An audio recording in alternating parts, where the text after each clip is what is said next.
Today we gather here for another webinar. It's on Pacific Island Development Forum, PIDF from Fiji. PIDF is one of our MOU partner, CIRDAP's MOU partner. So we had a very long relation with them. So today we will talk about them, talk about the organization. So we have with us Director Blue Economy from PIDF, Ms. Arpana Pratap, joining as a speaker of this CIRDAP Knowledge Series 47.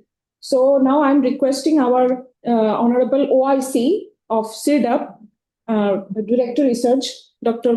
Ganga Acharya sir, to start the webinar and the speaker, sir. Okay, thank you very much, Urain.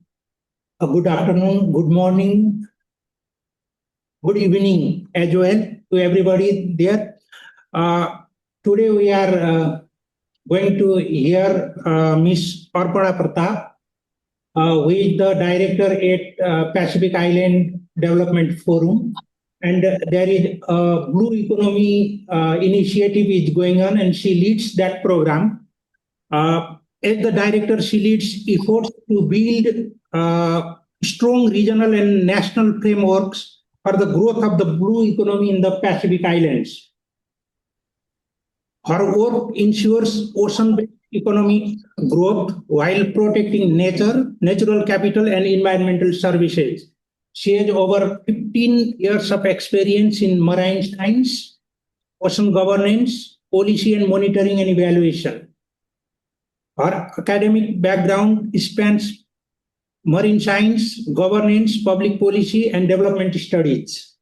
She has worked with a number of organizations, including IPPF, SPC, Empower Pacific, USP, Sinclair Knight Merge, and Box Hill Institute. She is passionate about the ocean and proud of her Pacific Island heritage. We welcome Ms. Arpana. A floor to you, madam. Thank you. Thank you, IOC, and thank you, CIRDAP, for inviting me. Warm greetings from the Pacific Islands Development Forum. And good afternoon, good morning, and good evening. I work for the Pacific Islands Development Forum as the Director of Blue Economy. Today I will be talking about what PIDF is and how is its placement in the regional architecture, the Pacific regional architecture, and some of the initiatives we have currently at the PIDF. So a little bit of the background. During June 2012, as you know, that Rio +20 conference talked about sustainable development and the inclusion of the blue economy. The blue economy and ocean is very dear to the Pacific Islanders because we are 99% of ocean, and our livelihoods depend on the resources of the from the ocean. And in August 2012, 2 months later, there was an engagement in the Pacific to have the discussion about sustainable development, green blue economy. So in August 20, then after the discussion 1 year after, they decided to create PIDF, the Pacific Islands Development Forum, during a meeting in Nadi, Fiji. So the idea was, because in the regional architecture, the gap was on blue-green economy, because that was something emerging at the moment, at the time, and the regional organizations, the national organizations were not very much aware of it. So they decided to have a leaders forum on blue-green economy. So the main mandate of the PIDF is on green-blue economy specifically. And the charter was signed in 2015, and then in 2016 the charter was accepted and registered by the UN Treaties Division. And this was followed by the leaders. We had 3 leaders summit, one in 2015, 2016, and 2019. So in the Fiji was the first chair of the PIDF, then it went to Solomon Islands, and then it's back to Fiji again. So because it is very new, it's just 10, 12 years old. These are also like, and then we are talking about the regional architecture and how we can all share that platform in the Pacific, because there are a lot of regional organizations, international organizations, and so that is being discussed at the moment, and the placement of all these regional, all these organizations around the regional architecture. So, and as I have mentioned, PIDF is one of the two leaders summit, leaders forum in the Pacific. The other one is the Pacific Islands Forum Secretariat. So about us, there was a call for Pacific Island Development Forum, the PIDF, endorsed by the Pacific Island leaders. So currently we have 12 member countries and the umbrella body of the civil society organizations and the umbrella body of the private sector organization. So as you may know, PIDF is multi-stakeholder, the only multi-stakeholder organization in the Pacific that shares inclusive partnership of the government, private sector, and the civil society organization, and of course, academia. So how we work is we provide that platform for all the organization stakeholders to come on board to discuss issues of the common interest. So we are very lean and mean. We don't have a lot of staff. We don't have a lot of resources, but any initiative that there is, we invite the partners. So we work with the partners very closely. So a lot of the national and regional organizations are partners of the PIDF, and we have some development partners as well, some of the countries outside of the region. So we are very specific voice. So the only members that can be a member of the PIDF is the Pacific Island countries, excluding Australia and New Zealand. So, but if the other countries want to join, they can join as a development partner, and then the other organizations can join as partners. So it's a action-oriented platform, is mandated, as I said, mainstreaming blue-green economy in the Pacific, and climate action and adaptive solutions for island resilience. So when it was created, the Pacific Island leaders mandated PIDF to look at 10 priority areas that that very much aligns with the 17 SDG goals. So all this in the screen, there's the 10 priority areas also include food security, re-energizing the Pacific, and the others, and the proper leadership, financial mechanisms. And then based on that, the PIDF Secretariat was created. So we are very much, under the charter, we have a charter that governs the work of the PIDF. So under the charter, we have Leaders Summit every year. Due to some unforeseen circumstances, we could not do it the last few years, but one is due next year. So, and the leaders decide on the work plan of the PIDF, and they guide us on our initiative. So everything that we do is always approved by the leaders of the members of the PIDF. So then we have under the Secretariat, we have the climate action area, blue economy area, green growth area, and the island resilience.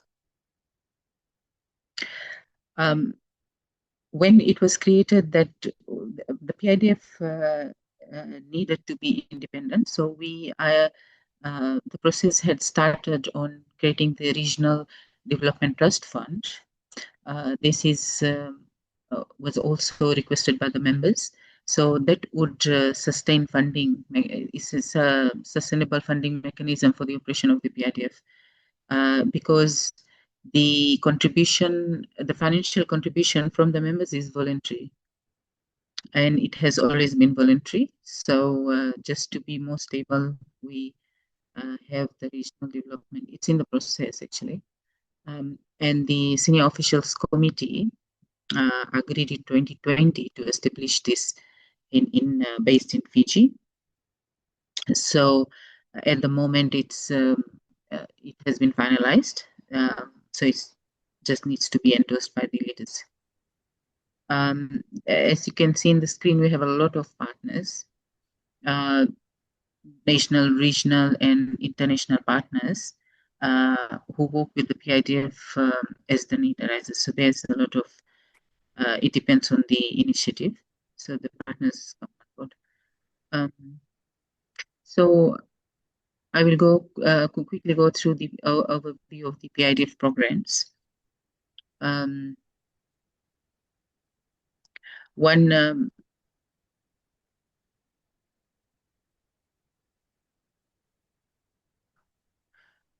This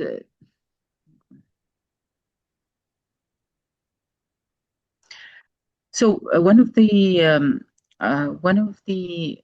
centers we have a few centers at the PIDF. One is on food security, so strengthening food and nutrition security for the Pacific, and this is to alleviate poverty and promoting economic growth for the Pacific. So as you may know that Pacific Island countries are very small. They have a lot of issues, with a lot of challenges. So in terms of the economic growth, is very limited. Fiji has some land area which we are trying to utilize for food security. And because the other Pacific Island countries, some of them are atoll islands, and the soil is very poor, and there's hardly any vegetables in the island, the whole islands. So, one of the requests from the countries were to look at food security, and so we developed this center at the PIDF. So that there are a lot of initiative, lot of organizations in the Pacific that work in a similar area, but it's very like everybody is taking one piece of the whole cake. So the PID's role is to provide that platform so that the efforts are not duplicated or wasted. And the resources are, because we have very limited financial resources and human resources as well, because there's a lot of brain drain. So the idea is to minimize those wastages and duplication, and to provide that platform. So this initiative on food and nutrition security initiative. So we had this pilot project in 4 villages in the western side of Fiji, just to see like how the farm to plate initiative looks like, and the issues that we may face. So that pilot project was funded by China, the Chinese embassy in Fiji. And so after the assessment, we had this 4 the pilot project, and then we had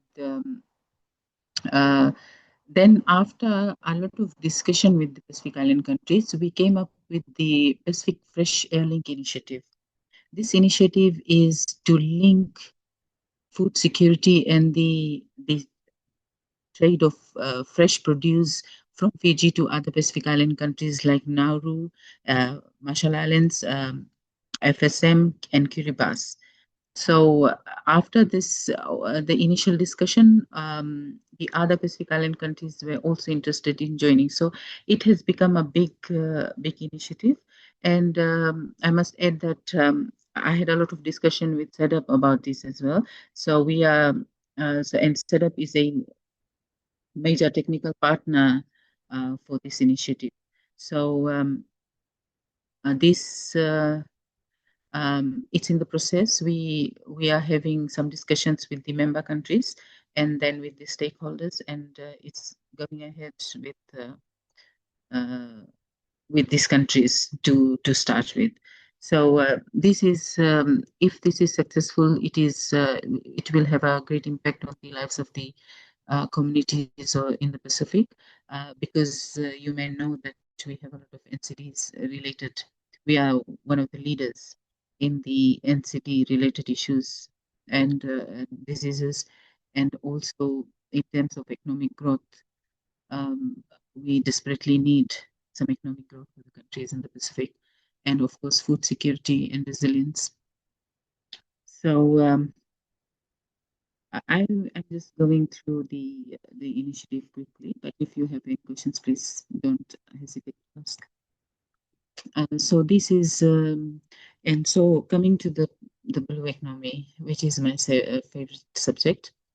We have also a center in at the PIDF, the Pacific countries Marine Special Planning and Blue Economic Cooperation Center, based at the PIDF. This was jointly developed by the Nation Ocean Technology Center, Ministry of Natural Resources, People's Republic of China, and Blue Paraxis, that's in Australia, SPC, IUCN, and USP.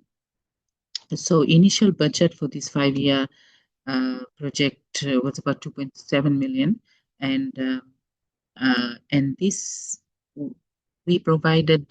This center provides a platform for especially marine special planning research and blue economic development. So it is not restricted to these stakeholders, but it is very open, and we are inviting all the development partners and organizations to join this initiative, and to join this center, and then we can progress the work in terms of the marine special planning and blue economy for the Pacific. So under this center, we had a few pilot projects like the marine special planning, because we have a lot of small islands, and we can actually address the whole one small island in terms of these needs.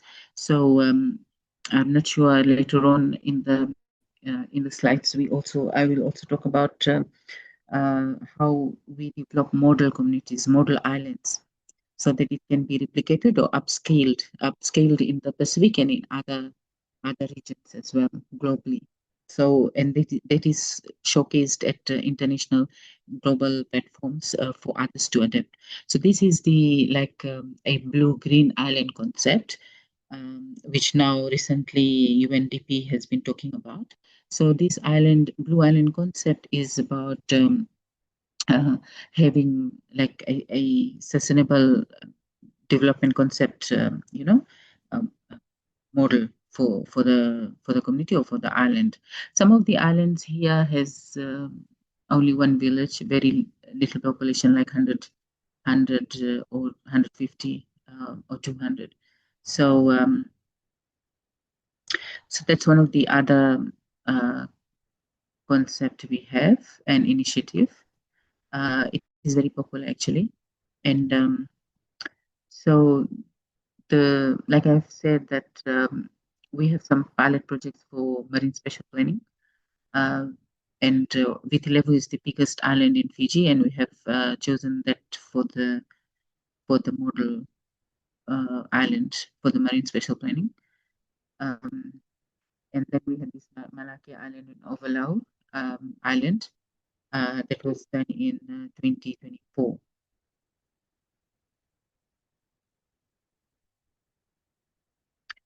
Another initiative is the International Zero Carbon Island Corporation, and so we have a lot of partners in this. It is not our initiative, but we are part of it. So there are about 32 member institutes in total, and PIDF is a co-initiator of the International Zero Carbon Island Corporation organization. This is very new, and we are just it was just showcased in COP30, and the heads of state and political leaders from island countries and other representatives were present. and the other one is the Center for Disaster Risk Management. So you may have noticed that we have a lot of centers for different initiatives. So as I said, PIDF provides this platform for the partners and the stakeholders to come on board and progress the work.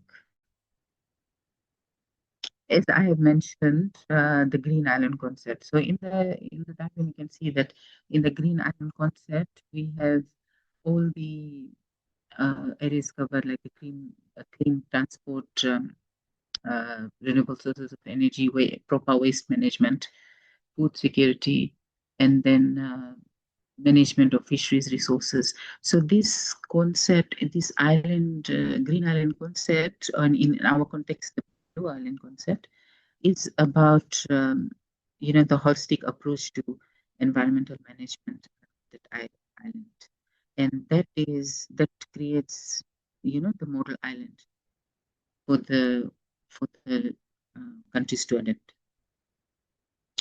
And this the other one is the Savu Savu Blue Town. I'm not sure whether you know that Savu Savu is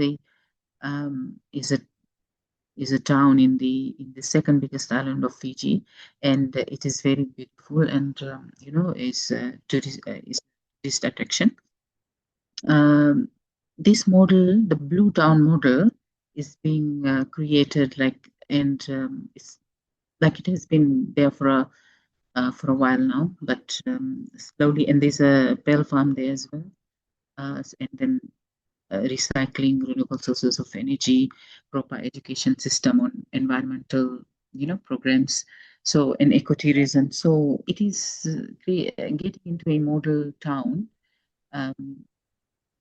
so that like all this environmental work is, ticked. So this is one of the other such models that we are trying to promote, and but we have been struggling a bit in terms of funding some of these areas at the moment.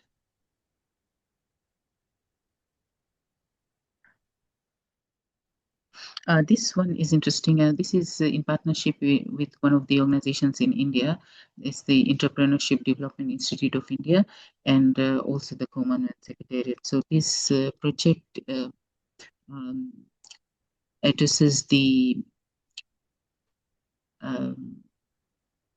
skills need for the Pacific, and this includes all the 12 member countries of the PIDF. The proposal has been submitted. We are just waiting. I mean, it's at the final stages at the moment. The center provides assistance in relation to research and capacity development and startups through providing this a forum for dialogue between the members of the PIDF and the private sector. And it is a very interesting initiative, and I think it will address mostly the youths and women in the communities in the Pacific. And the Green Business Center.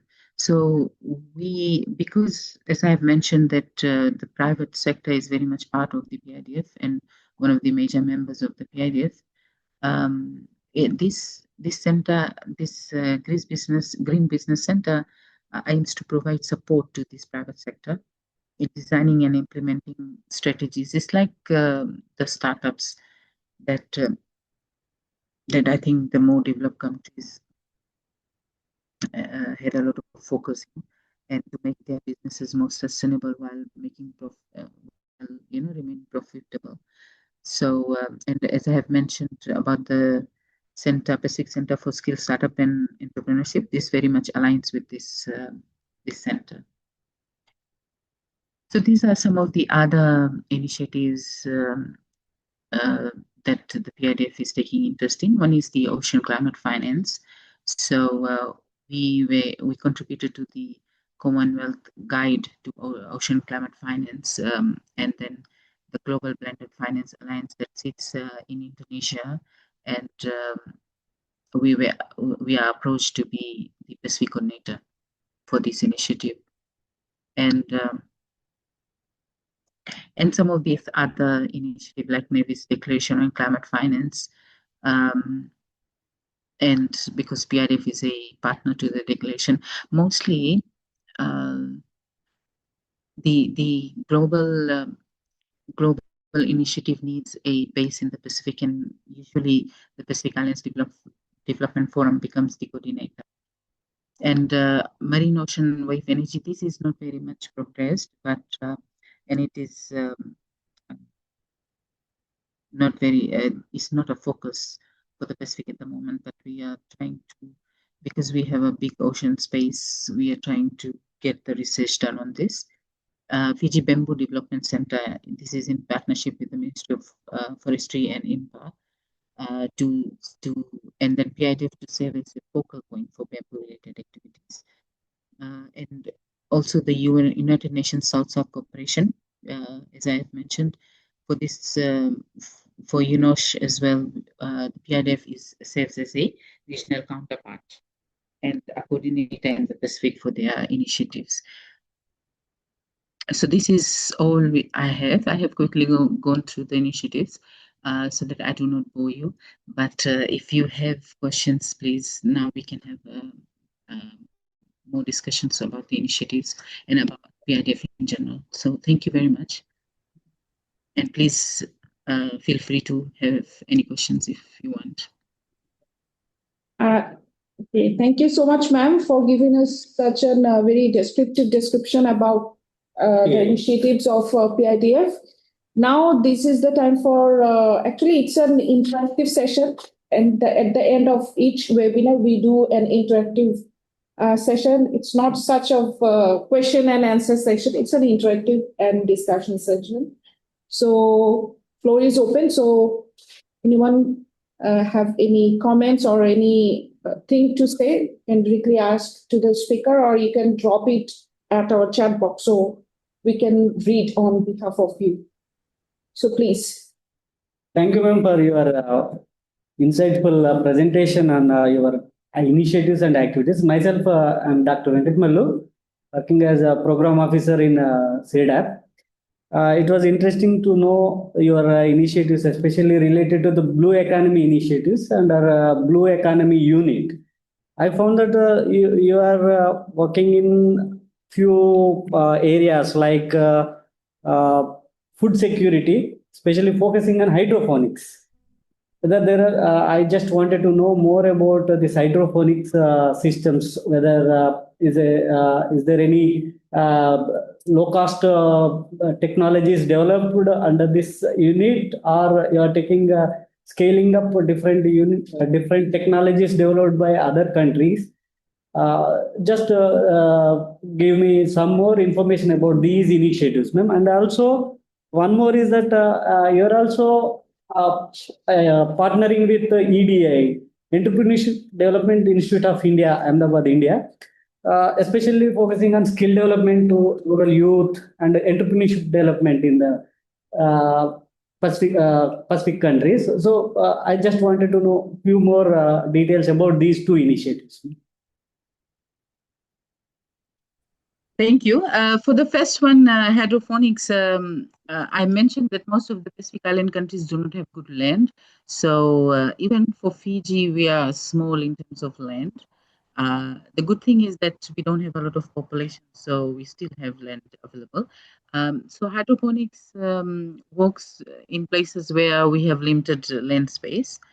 And especially we are looking at countries like Kiribati and Tuvalu to have that hydroponics set up so that to address the food security needs. In Fiji, we have some companies who provide training and setup of the hydroponics, but as you may know that the Pacific Island countries are very much limited in resources. So what we do is when there's any such initiative, then we work with development and technical partners to have that access to the Pacific, and including providing technical support in having these systems. So so that's the first part. The second one is the EDII, we had a lot of discussion on on the skills development in the Pacific, and then we worked with the Commonwealth Secretariat, and we were actually introduced to EDII through the Commonwealth Secretariat because of the Indian link.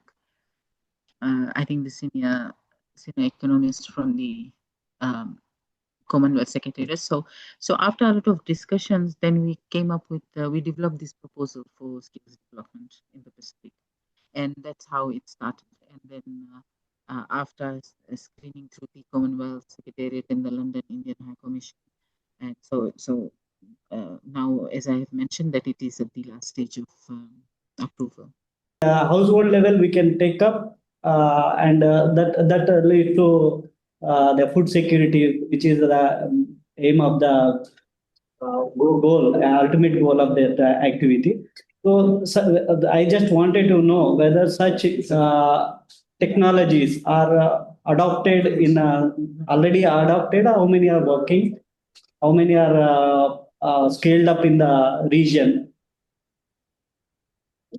Oh, for the hydroponics, you mean? Yes.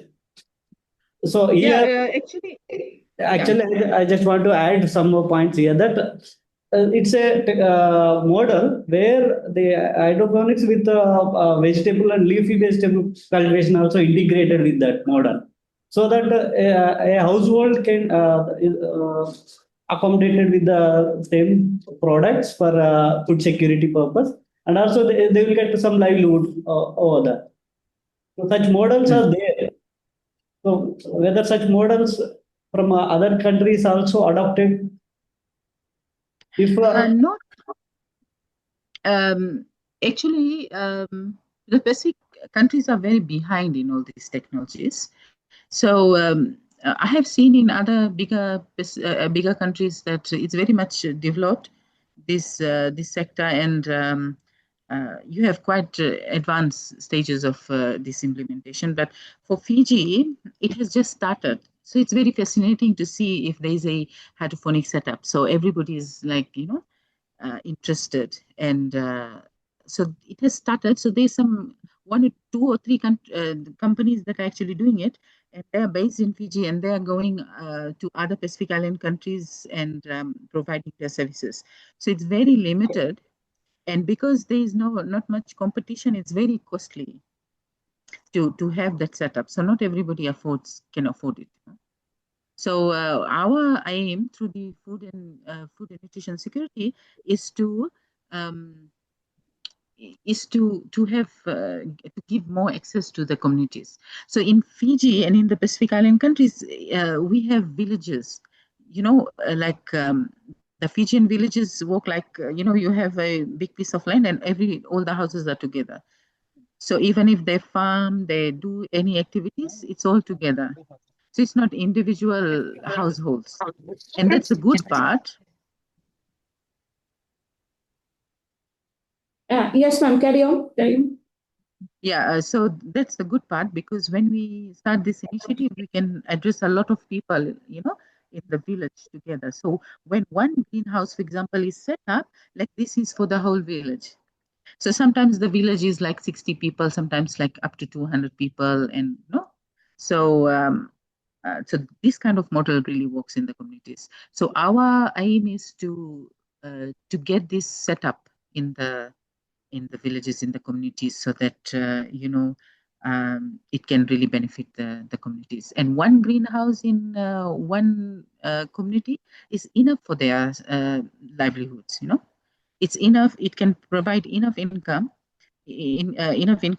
generation, so for them to have a good life. You can take it up on pilot basis, and you can showcase the best practices to so that other communities will take up. That's my point. Yes, thank you. Thank you. There is one question from Dr. Tin Miller Wing, UCMT. I would like to know about the status of implementation of PIDF's programs and what are the challenges faced during the implementation.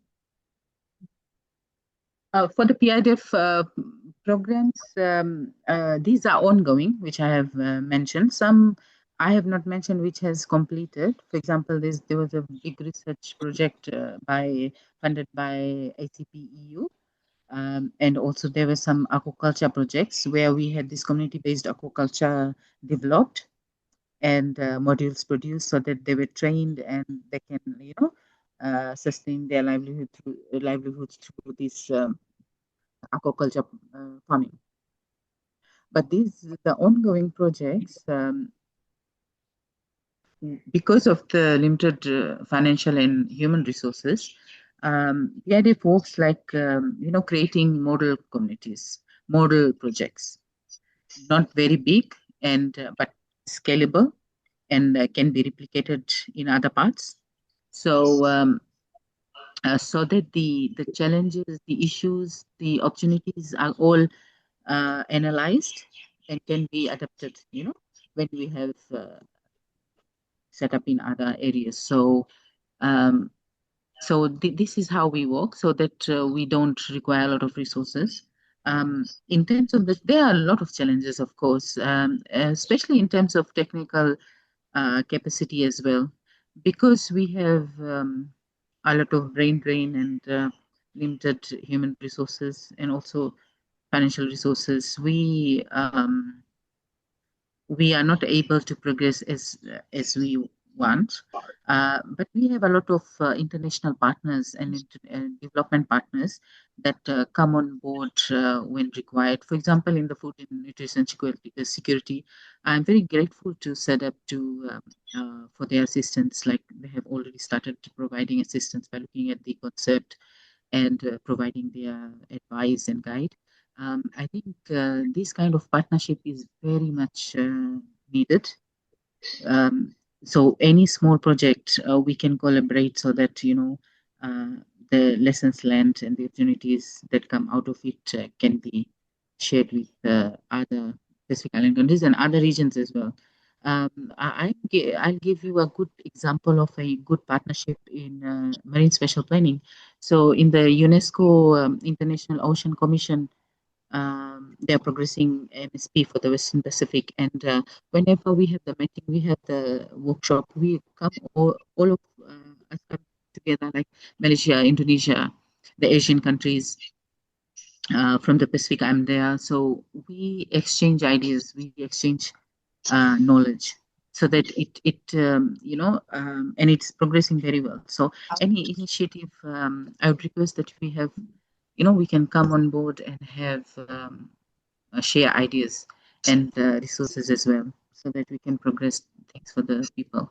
So because at the end of the day, it's the people that you are working for, Thank you, ma'am. There is another comment plus three-part question from Dr. Ting Ting Yu from University of Cooperative Management, Thailand, Myanmar. She appreciates the speaker. I'm very interested in your presentation. So I have three questions to know. Firstly, how PIDF use Regional Development Trust Fund, RDTF. Second question is how PIDF make environmental education to receive active cooperation of the peoples. And the third question is how to generate ocean wave energy and how to use. Thank you, Dr. Yu. First question is how PIDF use Regional Development Trust Fund. Actually, this when PIDF was created, this initiative was introduced, and the idea is because the Regional Development Trust Fund, when it is operational, can fund PIDF programs and including operational cost. So, like I said, it's at the final stages of approval. So it has been passed by the member countries. So the idea is to really have the setup, and setup is not hard. All the groundwork has been done with the agreement and the host country agreement and all this. So hopefully, I'm very hopeful that this will be set up very soon. So the idea is for the development partners to pledge, and for our development, the trust fund needs 20 million for it to be really sustainable, to sustain PIDF activities yearly, on a yearly basis. So that is one model that we are using. I'm not sure, like for different organizations, it might be different. As the second question, how PIDF make environmental education to receive active cooperation of the peoples. It's about environmental education. So we like in terms of the education and skills building and awareness, we usually partner with other organizations, like in terms of the education, like it's universities and other institutes. So for example, we have the University of Fiji. So when we want to, so I'm in their board. So when PIDF needs certain things to progress certain things, like in certain areas like advocacy, education, so we partner with the universities in Fiji and regional universities so that they can develop programs accordingly, even short courses for that matter. And the third one is how to generate ocean wave energy and how to use. As I had mentioned, this is very, very new for the Pacific. So we had one such research done for the Pacific. So we are at the research stage at the moment to see how it's going to work. But ocean wave energy is very much prominent in other developed countries like I think China, India too. I'm not sure. So we are still learning about it. So we'll see how it goes. One of our experts, who is basically, we can say, experts on ocean and environmental governance. He's a consultant, educator, and speaker. Sir, Mr. Sunil Mulidhar Shastri, sir. Yes, Huren, many thanks for asking me to come across. My camera for some reason is not working, but I'm absolutely delighted to see all of you here. I think the participation shows the talk has been very interesting and useful to everybody. I just want to, because I have this whole sort of a hobby horse, as it were, for the last more than 45 years of what I call as ocean and environmental governance. And one of my main pillars has always been education and awareness, because all my life I have been a university academic, So I wanted to know from Aparna as to how the Pacific International Development, Pacific Islands Development Forum is focusing on the issue of education and training. Because education, I look at these two as different. Education is quite different than training. So I would like her to focus on both those aspects of education and awareness and education and training. Thank you very much, and thank you for the opportunity to speak. And my apologies that my camera is not functioning today. Thank you. Thank you, Mr. Shastri. It's in the Pacific, we have, I think, enough training and capacity development. And in terms of the formal education, we have the regional university, the University of the South Pacific, and we have some national ones as well. And in Fiji and in other Pacific Island countries. So that covers a lot of formal education. In terms of training, I'm not sure whether you are aware, like Pacific is very famous. So there are a lot of opportunities to go abroad and have the short-term training, in training in all areas. So the problem here is because we have limited human resources, what happens is everybody is tired of training. So, and we don't usually can find people to send for training, in certain areas. So I think personally, like this is my personal view, is like I think we have done enough conservation, enough management, and enough training. And enough workshops. We need economic development for the people, to improve livelihoods in the communities. We are still struggling. We are still, it's not still enough. So I think training has its place. But we have developed a lot of skills. Not skills like the training. Somehow we still lack the training, like skills in certain areas. For example, if I'm talking about food security, there are very few people who really understand the processes.